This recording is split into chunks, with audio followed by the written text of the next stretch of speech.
A uniform disk of mass capital M and radius r is mounted on a fixed horizontal axis. सुन आप, एक disc है और ये एक एक्सल है इसका, ठीक है ना, ऐसे ऐसे रोटेशन हो सकता है, ऐसे ऐसे रोटेशन हो जाएगा ये, ठीक है। इसको सिलेंडर मान लो चाहे आप, एक ही बात है। इसका मास क्या है यहाँ पे, m, रेडियस क्या है इसका r। A block of mass hangs from a massless string that is wrapped around the rim of disk. इसके ऊपर एक ऐसे से धागा लपेटा हुआ है, इसको सिलेंडर मान सकते हो। सिलेंडर मानने में कोई बुराई है नहीं, ठीक है ना। इधर देखिए भाई, इसको सिलेंडर मानने में कोई बुराई है नहीं, तो ताकि ना, क्योंकि डिस्क मानने से धागा आपको धागा सर सही से नहीं लिपटेगा इसके ऊपर, ये सोच सकता है कोई सर धागा सही से नहीं लिपटेगा, इसलिए इसको सिलेंडर मान लो आप, ताकि धागा सही से लिपट जाए। इसके ऊपर धागा सही से लिपटा हुआ है, ऐसे उतरेगा नहीं इसके ऊपर से, मतलब बच्चा क्या सोचता है साइड में स्लिप हो जाएगा धागा, ठीक है ना, तो ये ऐसे उलझ पुलझ हो जाएगा धागा पूरा, ऐसा नहीं है, धागा इसके ऊपर लिपटा हुआ है, ठीक है ना। तो अब जब इसके ऊपर लिपटा हुआ है तो ऐसे, और ये एक लटका दी यहाँ पे स्मॉल एम का मास ऐसे, इससे ऐसे लपेट के काफ़ी सारा लपेट के एक स्मॉल एम का मास लटका दिया, ठीक है। अब the magnitude of the acceleration of the following block M is, अब एक बात बताओ, पता क्या होगा, इसका मास है कैपिटल एम, इसका मास स्मॉल एम, ये धागा खुलता जाएगा, डिस्क घूमती जाएगी, टाइम के साथ साथ क्या होगा बताइए, ये डिस्क घूमेगी, धागा खुलेगा और ये जो ब्लॉक है नीचे आएगा। ये बताना है कि इसका एक्सेलरेशन कितना होगा, what is the acceleration of this block, ये बताना आपको, इस ब्लॉक का एक्सेलरेशन क्या हो जाएगा। क्वेश्चन ये है, कैसे करें इस वाले क्वेश्चन को सोल्व, सुनो आप, एक काम करो आप, देखो आप ऊपर टेंशन टी मान लो, ऊपर टेंशन क्या मान लो, नीचे क्या मान लो, एम जी, ठीक है ना। ऊपर टेंशन टी है, नीचे एम जी है, यहाँ पर भी टेंशन कितनी, यहाँ पे टी है, एक कितनी यहाँ पे, पता क्या टेंशन टी की है। अब जब ये खुलेगा ना तो इसका एंगुलर एक्सेलरेशन अल्फा मान लो, इसका एंगुलर एक्सेलरेशन क्या मान लो, रेडियस क्या मान लो, इसका रेडियस आर, रेडियस आर दे रखा है, angular acceleration alpha, radius R है, टेंशन टी है और एक्सेलरेशन ए है। यहाँ पे पता तीन अननोन है, इसमें तीन में से कुछ भी पूछ सकता था। ये क्वेश्चन बहुत पॉपुलर क्वेश्चन है, एचसीवी में भी दे रखा है, उसके सोल्ड एग्जांपल्स में। इसके अंदर तीन चीज़ों में से कुछ भी पूछ सकता था आपके। टू फाइंड, आपको निकालना है इसके अंदर टेंशन द स्ट्रिंग बताओ, एक्सेलरेशन की वैल्यू बताओ और अल्फा की वैल्यू बताओ, ये तीनों बातें आपसे पूछ सकता है, ठीक है ना। टेंशन स्ट्रिंग बताओ, एक्सेलरेशन की वैल्यू बताओ और अल्फा की वैल्यू बताओ, ये तीनों बातें आपसे पूछ सकता है।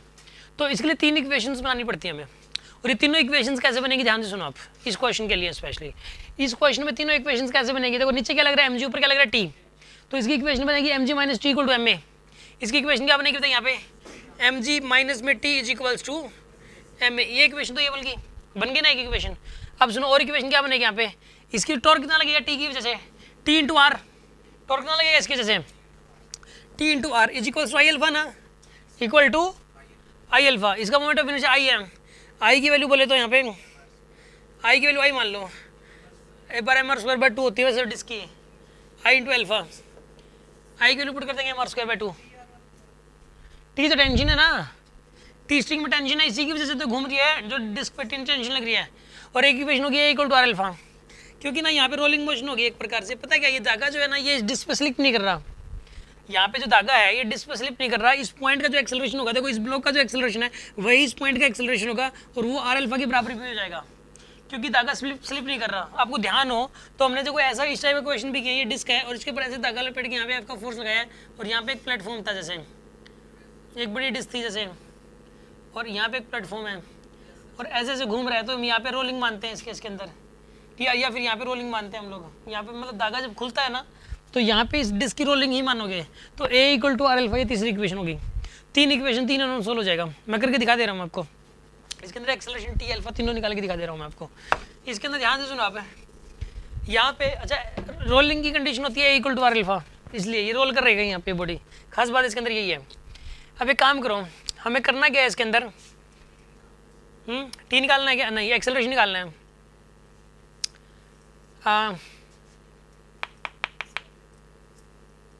यहाँ पे सब कुछ पता है, मैं ये पता ना यहाँ पे सब कुछ, टी की वैल्यू निकाल के यहाँ पुट कर दो, ए आ जाएगा, ठीक है ना।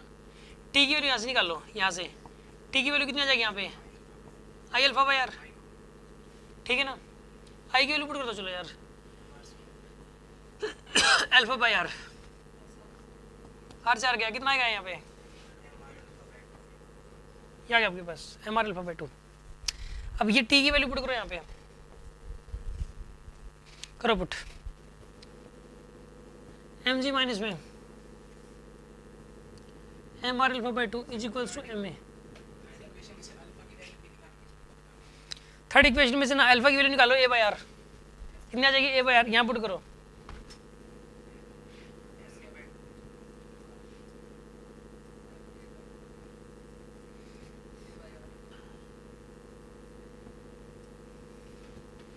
क्या करोगे, आर से आर गया, ठीक है।